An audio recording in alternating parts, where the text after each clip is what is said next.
रोशन मेरी आँखों में वफा के जो दिए हैं, सब तेरे लिए हैं, सब तेरे लिए हैं। वादे ये तेरी मिट्टी की कसम जो भी किए हैं, सब तेरे लिए हैं, सब तेरे लिए हैं। हमारे सितारे प्रोग्राम के साथ मैं हूँ आपकी मेज़बान आयरीन फरहत। आदाबर्स नाजरीन, जिस धरती पर हम बसते हैं, जिस धरती में हम पैदा होते हैं, वो हमारी माँ है और माँ का नेमुल बदल कोई नहीं होता। माँ जैसी शख्सियत जिसको खुदा ने आला रुतबा दिया है, धरती को भी उसी के साथ जोड़ा जाता है। आज 1947 से लेकर 2018 तक का सफ़र तकरीबन निस्फ सदी से ज़्यादा का सफ़र है और इसमें हमारे मसीही लोगों ने जो खिदमात अंजाम दी हैं पाकिस्तान के लिए, वो खुलेआम हम जानते नहीं हैं, पहचानते नहीं हैं, लेकिन इसके लिए ऐसे लोग ज़रूर पैदा किए हैं जिन्होंने इस काम को कर दिखाया है। और यहाँ पर हमारे साथ अपने नाम के साथ अपना काम खूबसूरत तरीके से अंजाम देने वाले सितारे आज हमारे साथ मौजूद हैं। जनाब आज़म मेराज साहब, अपने नाम की तरह उन्होंने अपना काम भी बहुत ही खूबसूरती से, अनथक मेहनत से किया। उनकी बहुत सी किताबें यहाँ हमारे सामने मौजूद हैं, लेकिन इससे पहले कि हम उन किताबों का तारुफ भी और इसके साथ साथ उनसे कुछ सवालात भी करें, सबसे पहले हम BTL TV की जानिब से उन्हें खुश आमदीद कहेंगे। कैसे हैं आप? थैंक यू, बहुत शुक्रिया। बहुत खुशी हुई कि ये एक बहुत बड़ा काम, आसान नहीं था जो, और मैं समझती हूँ कभी कभी ऐसा भी लगता है कि नामुमकिनात में से भी होता है, लेकिन ये काम जो आपने कर दिखाया है पाकिस्तान के लिए, बल्कि पूरी दुनिया के मसीहियों के लिए बड़ी कदर की निगाह से देखा जाता है। तो ज़रा हम पहले सवाल से आपके साथ आगे बढ़ते हैं और मैं ये पूछना चाहूँगी कि आपके अंदर ये सोच किस तरह बेदार हुई? शुक्रिया जी आपके चैनल की तरफ से कि उन्होंने ये कोशिश की कि ये जो मेरी छोटी सी कोशिश है ये दुनिया तक पहुँचे। इसके महरकात या इसकी शुरुआत आप ऐसे समझ लें कि मैं क्लास 4th में नॉर्वेजियन स्कूल में दाखिल हुआ। मेरे माँ बाप ने हिजरत की पंजाब से। सही। तो यहाँ नॉर्वेजियन स्कूल एक जो मेरी एज के या मुझसे थोड़े छोटे या मुझसे जो ज़रा बड़े, वो एक बड़ी यूनिक किस्म की सिग्निफिकेंस है उस स्कूल की कि वो ये PS 114 का सारा हल्का उसमें आता है। सही। और पूरा PS 114 ये मैं बात कर रहा हूँ कोई 73-74 की, तो उस वक्त अब भी बल्कि ये पूरा PS 114 एक मिनी पाकिस्तान है। गो कि कराची मिनी पाकिस्तान है, लेकिन PS 114 कराची के अंदर एक मिनी पाकिस्तान है। बाकी कराची में पॉकेट्स हैं, कहीं उर्दू स्पीकिंग ज़्यादा बसते हैं, कहीं पठान ज़्यादा बसते हैं, कहीं पंजाबी, लेकिन इस हल्के में पाकिस्तान की हर जो जगराफियाई इकाइयाँ हैं उनमें बसने वाले लोग यहाँ गलगिती, बल्तिस्तानी, बलोच, हिंदू, क्रिश्चियन, सिंधी, चकवाली, सतर पठार के, सेंट्रल पंजाब के। तो ये स्कूल, उन दिनों स्कूल ज़रा कम थे, तो हमारे स्कूल में हर तरह के बच्चे आते थे। और वो एक, क्योंकि मिशनरी किसी का बनाया हुआ अदारा था, तो 50% क्रिश्चियन, 50% मुस्लिम, और मुस्लिम में सारे लासानी मजहबी मसलकी ग्रोह के लोग। अब जैसे जैसे मैंने होश संभाली, हम जब 6th-7th में पहुंचे, तो मुझे ये फील होता था कि जो 50% मुस्लिम बच्चे हैं, जो मुख्तलिफ रंग व नस्ल, जो मुख्तलिफ मसालिक, मुख्तलिफ जगराफियाई इलाकों से ताल्लुक़, ज़बान मुख्तलिफ, उनका पाकिस्तानी मुआशरे के बारे में सोच ज़रा फ़र्क, और जो मेरे मसीही क्लास फेलोज़ थे, जो बच्चियाँ बच्चे, उनका परसेप्शन फ़र्क था। मुझे ये चीज़ एक फ़ील होती थी कि ये ऐसा क्यों है। मैं इसी सोच के साथ बड़ा हुआ, स्कूल ख़त्म हुआ, कॉलेज में, फिर प्रैक्टिकल लाइफ में आते, तो ये मैंने मसलसल मैं महसूस करता था, मसलसल सोच के सफ़र में इस सोच के सफ़र में रहे कि भाई ये ऐसा क्यों है। सही। फिर कुछ धक्के शक्के खाते रियल एस्टेट के बिजनेस में आए, ज़रा सी खुशहाली आई, थोड़ी सी, ऐसा नहीं कि कोई बड़े अरबपति करोड़पति हो गए। तो इस सोच को मैंने एड्रेस करने की कोशिश की अपने ताईं 1997 से। मुझे ये गलत फहमी या खुश फहमी हुई कि मुझे जिन किताबों ने वर्गलाया है, मैं इस तरह क्यों सोचता हूँ, दूसरे क्यों नहीं सोचते जो मेरी जमात, हम जमात थे या जिनमें मैं उठता बैठता था, लोअर मिडिल क्लास, बल्कि बिलो पॉवर्टी लेवल, तो वहाँ तो यही सोच थी, शायद कहीं हो बेहतर भी। लेकिन जब प्रैक्टिकल लाइफ में आया तो तकरीबन हर तरफ यही मंजर पाया। लोग एक माशरती बेगानगी फील करते थे। अब मुझे लगा कि इसको अदब से कोई सस्ता जरिया नहीं है कि आप इंसान को उसके मुआशरे से जोड़ें। तो मैंने बेवकूफ़ों की तरह 10-20 बड़ी बड़ी किताबें लेनी। अच्छा। और जैसे आग का दरिया, सिप्ते हसन की, सिंध सागर, इस तरह की के जो आपको मुझे लगता था कि इससे आप मुआशरे।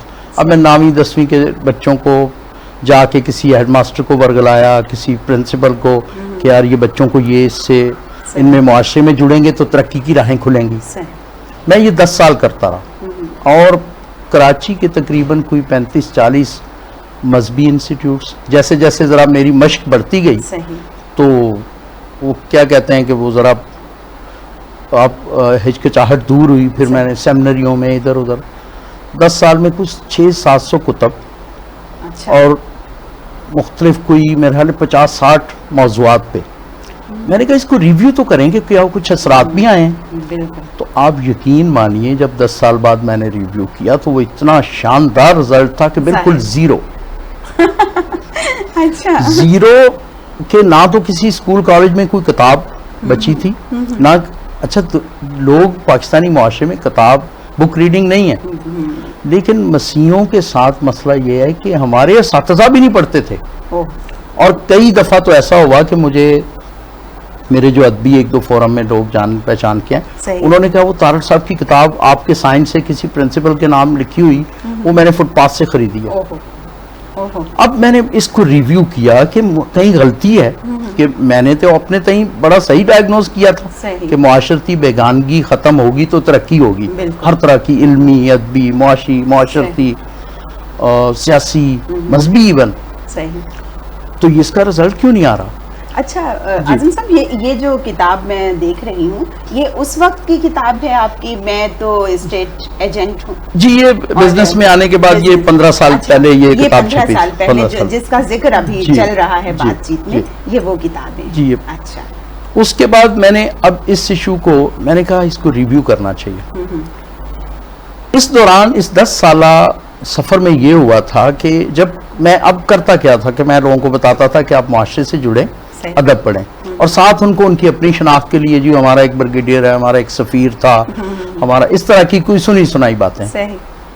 तो फाइनली मैंने डायग्नोज किया कि नहीं, पहले बंदे की अपनी शनाख्त उसको पता हो तो तभी वो किसी धरती से उसी वक्त जुड़ सकता है जब तक उसका स्ट्रेक ना हो। और उसकी मैं एक अक्सर चैनल्स पे भी शायद कई दफ़ा बात हुई है, मैं अपने लेक्चर्स में भी बताता हूँ। एक जो होती है ना देहात की विजडम, तो वहाँ से मैंने एक चीज़ सीखी कि आप जब माल मवेशी लेके जानवर चराने वाले पूरे गांव से लोग इकट्ठे करते हैं रेवड़, किसी के 100 मवेशी हुए, किसी के 2-4, किसी के 5, तो वो प्रोफेशनल चुराने वाले ले जाते हैं जंगल बेले में। अच्छा। शाम को जब वापस आते हैं तो जिसकी कोई एक कट्टी बच्ची होती है ना, भी ये गांव देहात में अगर आपका बचपन गुजरा हो या आपने, तो वो भी कहता है शाम को कि मेरा माल आ रहा है। यानी एक बकरी, एक बछिया वाला, एक भैंस वाला भी पूरे रेवड़ को ऑनरशिप दे देता है। क्या कहना। इस सोच के साथ फिर मैंने बकायदा इस पे रिसर्च की। ठीक। और उसको 6 नकाती प्रोग्राम एक तय किया कि सबसे पहले मुआशरे से जुड़ने से भी पहले ये है कि इनको इनकी धरती से निस्बत बताई जाए। बिल्कुल, धरती से निस्बत से। तो उसी अच्छा, उससे भी पहले बल्कि मैंने ये रियल एस्टेट की 2 किताबें हमारे नाज़रीन को भी दिखाइएगा जरूर। ये देखिए जी, मैं तो स्टेट एजेंट हो गया और पाकिस्तान में रियल एस्टेट का कारोबार। पाकिस्तान में रियल एस्टेट का कारोबार, ये आज़म मेराज साहब की 15 साल पुरानी किताबें हैं जो इनकी सोच से निकली और 15 साल पहले ये से मेरे अपने बिजनेस के सिलसिले में आप सोचें। अच्छा, इनकी एक स्कूल लेवल से लेते हुए अब तक क्या कहने आज़म साहब, ये बहुत बड़ी ये एक मेरा देखें जी, मैं जो कुछ इस तहरीक शनाख्त के लिए कर रहा हूँ, जो कुछ ये मैं मसीही कम्युनिटी के लिए कर रहा हूँ, मैं समझता हूँ कि ये इस इंडस्ट्री की बदौलत है। क्या कहने। अच्छा आजकल मतलब जैसे कि मैंने अभी शुरू में जिक्र किया कि निस्फ सदी से ज़्यादा का अरसा हो गया है, हम मसीही लोग यहाँ पर खिदमात भी अंजाम दे रहे हैं, तरक्की की तरफ भी पाकिस्तान को लेके जाना चाहते हैं अपनी सलाहियतों की बदौलत। क्या आप समझते हैं कि आज हम कुछ कामयाब हैं या नहीं हैं, और जो ज़िंदगी हम गुजार रहे हैं इससे आप मुतमईन हैं कि हम यहाँ पर जो ज़िंदगी गुजार रहे हैं वो तरक्की की तरफ हम जा रहे हैं या तरक्की नहीं हो रही, कैसा है? देखें, वो मार्केटिंग में कहते हैं कि जी दो तरह आप देख सकते हैं कि ग्लास आधा भरा हुआ है या आप कह दें ग्लास आधा खाली है। सही। तो चीज़ें दोनों ही हैं, ग्लास आधा खाली भी है और ग्लास आधा भरा हुआ भी है। अब हाउ यू टेक इट। आप किसी को ये बिल्कुल आधा है लेकिन उसको लगता है कि इसमें तो एक बूंद भी पानी नहीं है, वो इसी को एक्सप्लॉइट करता है। कोई मेरे जैसे जो पॉजिटिव सोचने वाले हैं उनको आधा वो जो है, तो वो उनको जो मनफी हैं वो कहते हैं कि ठीक है जी उसका। देखिए, मैं ऐसे कहता हूँ कि हम तकरीबन 21 करोड़ लोग इस धरती पे बसते हैं, सही। इस वतन के जो शहरी हैं, तो उनमें से आप बिल्कुल अपने दिल पे, या जो भी कहता है कि ग्लास पूरा खाली है, उनको ये पूछें कि 25 लाख लोग होंगे जो बैनुल-अक़वामी सतह की रोजी रोटी खाते हैं, उनके पास छत बैनुल-अक़वामी मेयार की है, उनके पास तालीम उनके बच्चों के लिए, या उनके पास इलाज अपने बच्चों के लिए बैनुल-अक़वामी मेयार का। बाकी 21 करोड़ के लिए ये ग्लास खाली इशराफिया ने कर दिया है या नहीं? बिल्कुल सच्चाई उसमें है। हम 40-45 लाख भी हैं, सही, हम भी हैं। उन पौने जो 21 करोड़ हैं हम भी उनमें, हम बस पूरे तौर पे पूरे हम उसमें समझते हैं कि पूरे पाकिस्तानी के साथ ही ये मसला है कि अब ये वसाइल की नामुनसफाना तकसीम, गैर समाजी जो हमारी नाइंसाफ़ियाँ, समाजी नाइंसाफ़ियाँ, इस तरह के रवैये। खैर, अब उसके बाद ये हुआ कि मैंने जब उसको बकायदा, तो सबसे पहला नुक्ता मैंने ये देखा कि ये क्यों ऐसे हैं। देखिए, आपको कोई डायग्नोस्टिक हो तो आप कह सकते हैं ना। बिल्कुल, तो ये सवाल मैं अभी करने वाली थी, क्योंकि कि ये धरती जाए क्यों पराए हो गए। तो फिर ये किताब जो थी क्यों है जी हमारे अंदर, इसमें फिर सबसे पहले मैंने ये धरती जाए क्यों पराए जो है ना ये लिखी। इसमें कोई 19-20 कहानियां हैं। अच्छा। और इसको मैं ले गया फिर 5-6 हज़ार साल पहले कि मुख्तलिफ थ्योरीज हैं। जब आर्यंस आए या शमाल की तरफ से लोग आए, तो इस सिंध धरती, जब मैं सिंध धरती कहता हूँ तो मैं पूरा पाकिस्तान कहता हूँ, सही, कि सिंध धरती पे बसने वाले लोगों को कैसे इनकी ज़मीनों से बेदखल किया गया, सही, किस तरह फिर इनको शूदर बनाया गया, किस तरह इनके साथ जुल्म ज़्यादती। अब उसमें से वो जो धरती जाए थे, उनमें से मैंने, क्योंकि मैं नहीं समझता कि मेरे पास इतना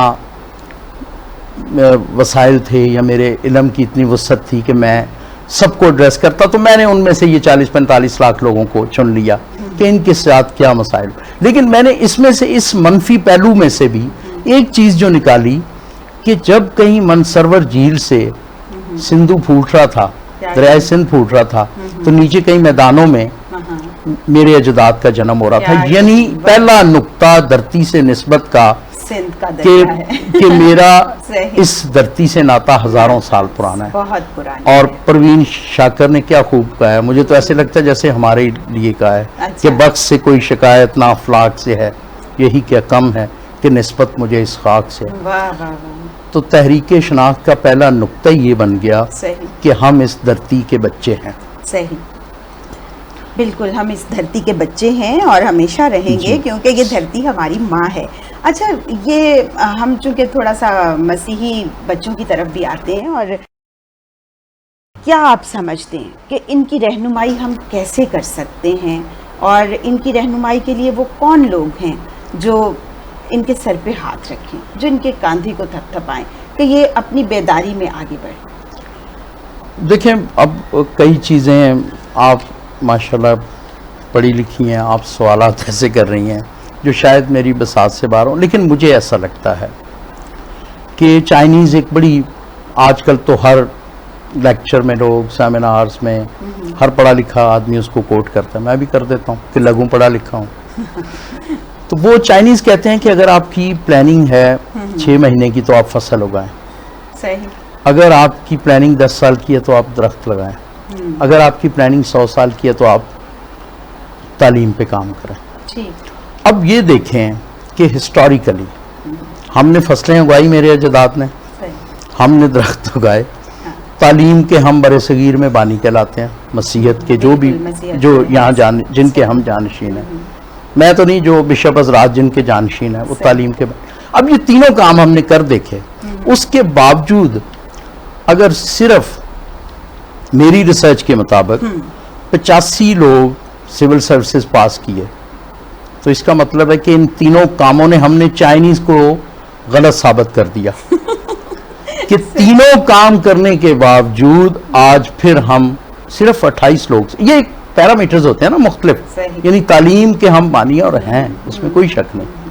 बड़े सगीर में मसीहों के जो यहाँ बानी थे मसीहत के, उन्होंने तालीमी अदारे कायम किए जिससे, और ये जो सिस्टम डेवलप हुए, तो 28 लोग मेरी रिसर्च के मुताबिक जिन्होंने, मैंने बहुत ढूंढा, 80 से लेके अब तक तो 17-18 बच्चे जिन्होंने CSS पास किया, और उससे पहले प्री पार्टीशन ICS वगैरह भी सारे डाल डूल के तो खींच तान के 28 से ऊपर गिनती नहीं बढ़ी।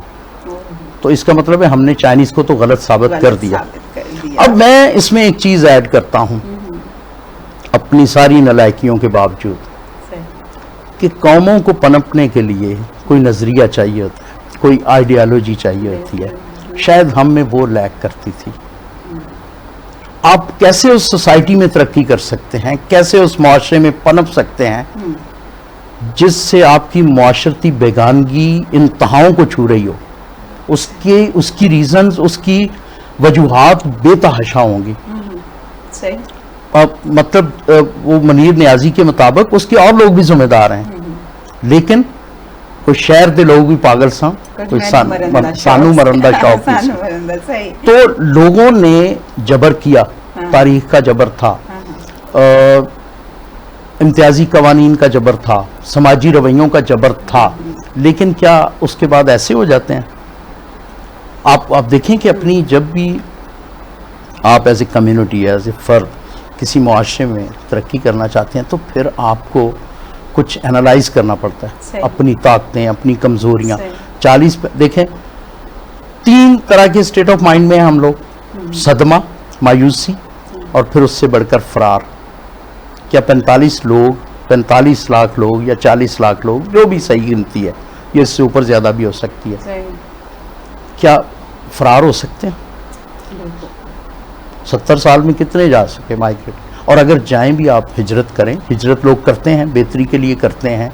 रूह और जिस्म का रिश्ता जब तक कायम है, जिस्म आसानी मांगता है, लोग नई सरजमीनों पे हिजरत करते हैं, लेकिन उसमें बेतौकीर होके तो ना करें हिजरत।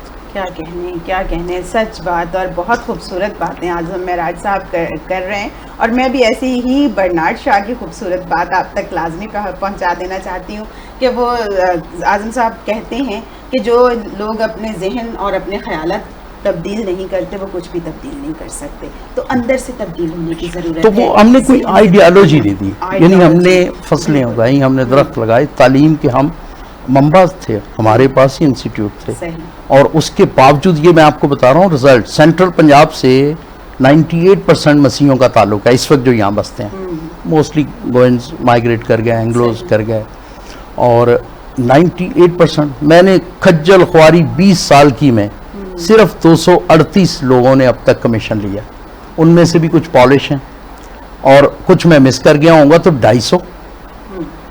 अब ये अगर आपके पास 2-2.5 हज़ार तालीमी स्कूल हों, आप सेंट्रल पंजाब से हों, और आपका हिस्सा इतना सा हो, तो फिर लेकिन वही आज़म साहब, मैं उसी सवाल, इसका मतलब है कहीं कुछ मसला है ना, शायद हमारे लिए रहनुमाई का कोई मसला है या तालीमी तरबियत का कोई मसला है। तो ये मुझे यही लगा कि हमने, देखिए मैं अब ये जो हमने कुछ कम पढ़े लिखे लोगों ने मिलजुल के ये जो तहरीक शनाख्त, तो हमने बाकायदा इसको एक प्लान 20-22 साल की रिसर्च के बाद, सही, कि भाई सबसे पहले बच्चों को ये बताएं कि हम नहीं कहते कि ग्लास पूरा भरा हुआ है, ग्लास आधा खाली है, शायद आधे से कुछ ज्यादा खाली है, लेकिन रास्ता देखें, सदमे में रहना, मायूसी में रहना है, फरार की कैफियत में और इसी तरह जिंदगी गुजार देनी है, या फिर इन्हीं जो सरकमस्टांसिस हैं, हालात जो हैं, उसी में से कोई रास्ता निकालना है। तो उसका फिर ये हमने ये सोचा कि भाई आप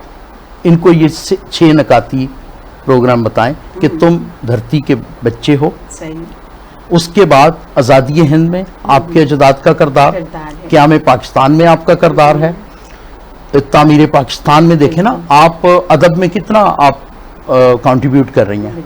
ज़फरीन साहब पेंटिंग में कर रहे हैं, उससे बड़े बड़े नाम भी गुजरे, कॉलन डेविड साहब, ठीक है। तो अब किसी बच्चे में अगर पोटेंशियल है तो कॉलन डेविड बन सकता है, कोई आयरीन फरद बन सकती है, कोई कैसर साहब बन सकता है। आज़म महराज ने तो कुछ नहीं किया।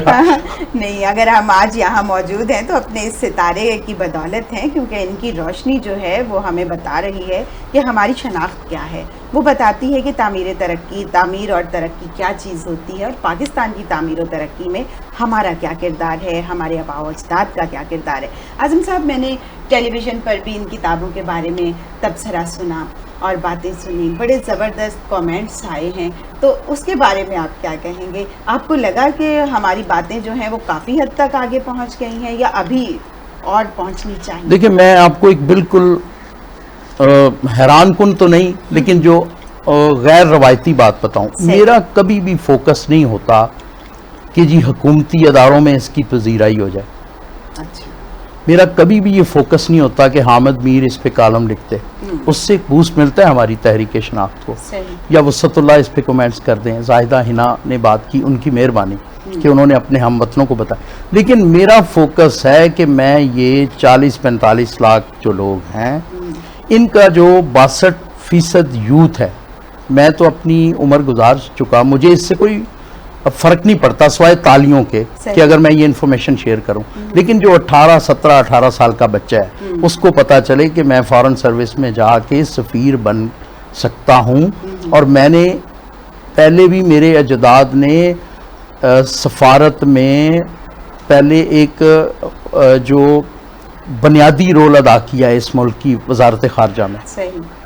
अगर किसी बच्चे को ये पता चल जाए कि मैं जर्नैल बन सकता हूँ, तो मेरा प्राइम गोल मेरे साथियों का ये है कि हमारे जो मेन स्ट्रीम मीडिया को ना पता चले, लेकिन मेरे जो स्कूल गोइंग बच्चे हैं, कॉलेज में जाते हुए तालब इल्म है, उनकी मुआशरती बेगानगी दूर हो और उनके किसी काम आ सके। हाँ, लेकिन मीडिया मेरा ख्याल है इसमें बहुत अहम जी, उनका रोल बहुत पॉजिटिव है, उनका रोल बहुत पॉजिटिव है, भी था कि हो, और हम उनका रोल, जी उनका रोल बहुत पॉजिटिव है, लेकिन अनफॉर्चुनेटली जिनके लिए ये लिखी गई हैं, जो उन तक पहुंचा सकते हैं, उनका रोल कुछ अच्छा नहीं है।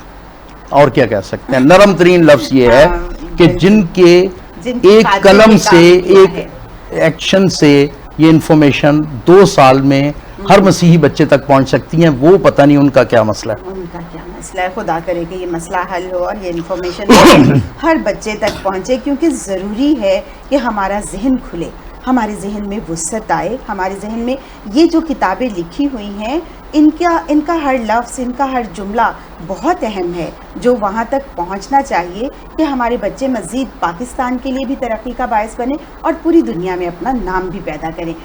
आपकी अचीवमेंट्स क्या हैं? इतना काम आपने किया है, मैं जब देख रही हूँ, और मज़ीद करते चले जा रहे हैं, और खुदा आपको मज़ीद ताकत दे, लेकिन अचीवमेंट्स के बारे में कुछ बताइए हमें। अचीवमेंट्स पता नहीं जी, अचीवमेंट जो बहुत टेंजिबल है, अच्छा, वो तो यही है कि मैंने अपने कारोबार का काफ़ी नुकसान किया इस तरह जो डायरेक्ट फ़ायदा है इस तरह के कामों में। लेकिन अचीवमेंट देखें, जैसे ये शनाख्तनामा के छपने, इसका एक बाब पहले छप गया, इसको जी, इसको लोगों ने बड़ी पजीराई दी।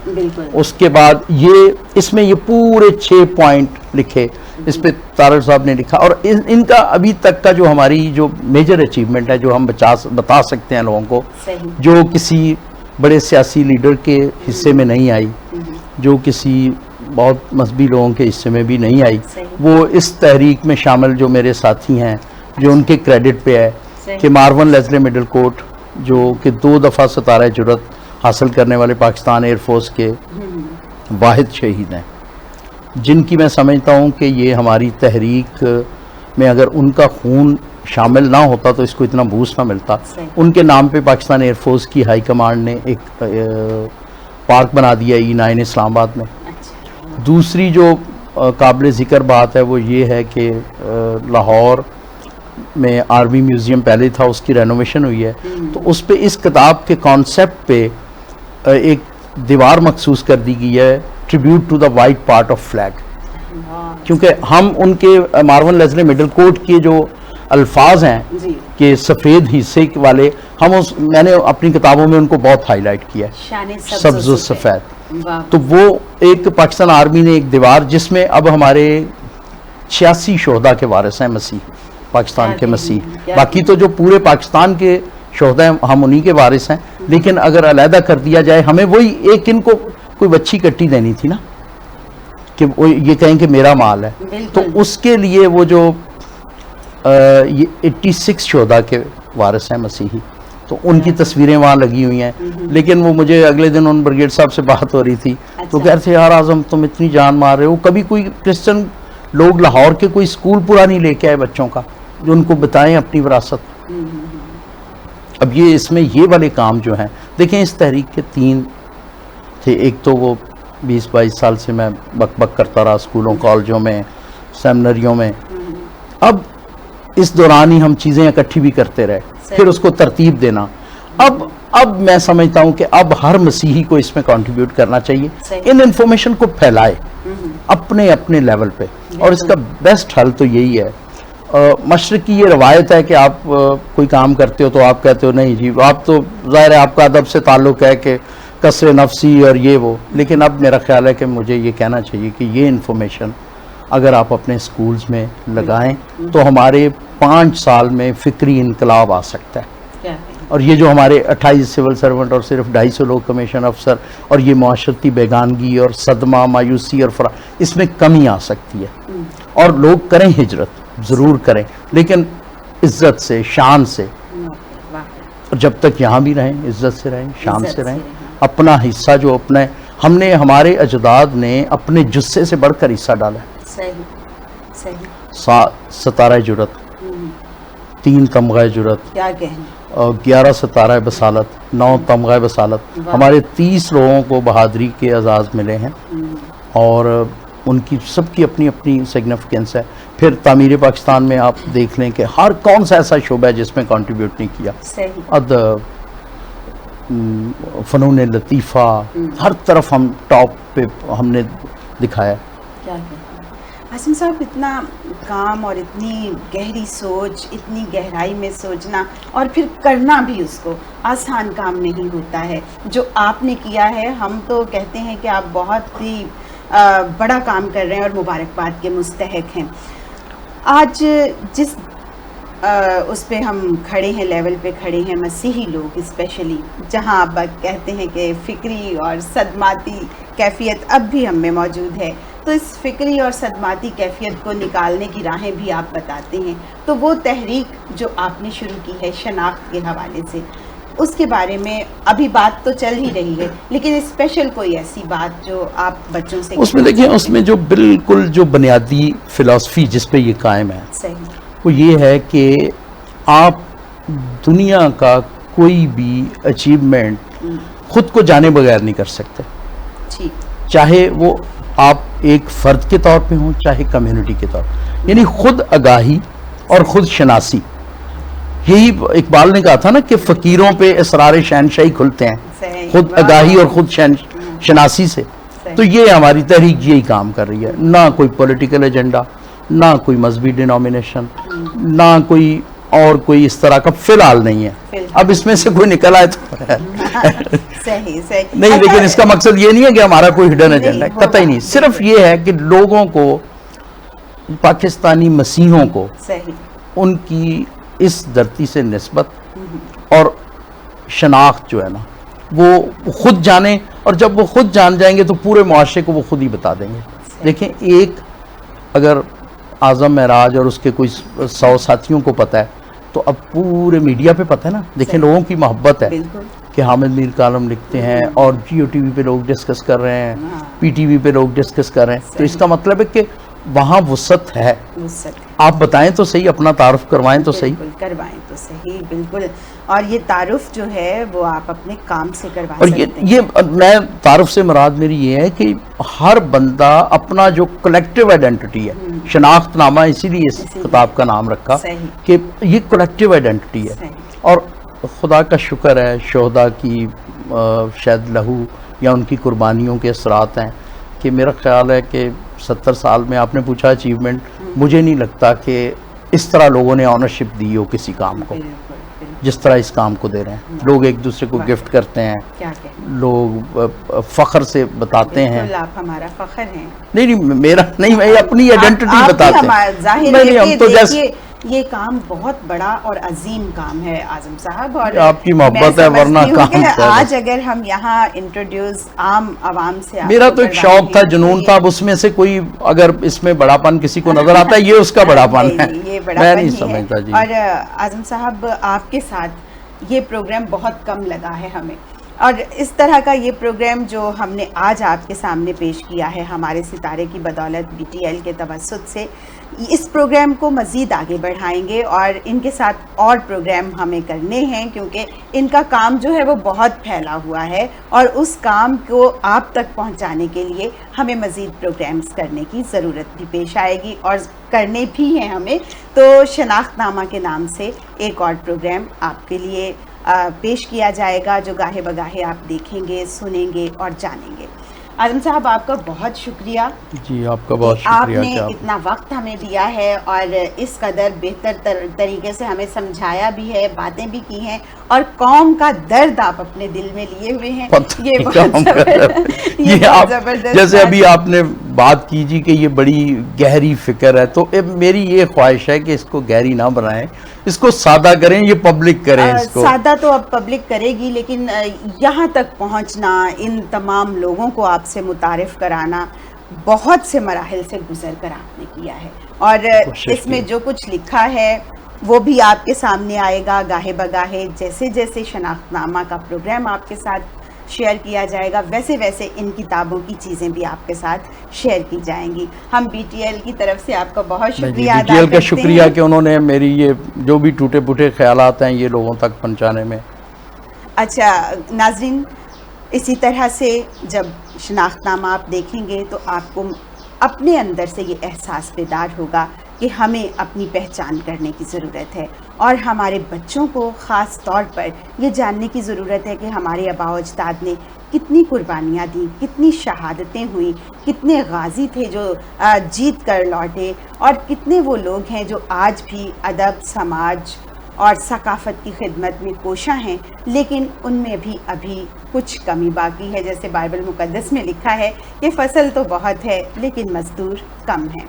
हमें उस फसल की भी ज़रूरत है, हमें उन मज़दूरों की भी ज़रूरत है जो अपने वतन से अपनी मोहब्बत का बाकायदा और भरपूर इजहार करें, अपने कामों से, अपने नामों से, और उनके नाम सरे फहरिस्त हमें नज़र आएँ। तो जाते जाते मैं यही कहूँगी, अपने वतन से हमें बहुत मोहब्बत है, अपने वतन के लिए हम बहुत कोशिश करते रहते हैं कि जो काम हम अपने तौर पर अपने शोबे के ज़रिए कर सकते हैं उसे ज़रूर बेहतर तरीके से, ईमानदारी से, दयानतदारी से निभाएं।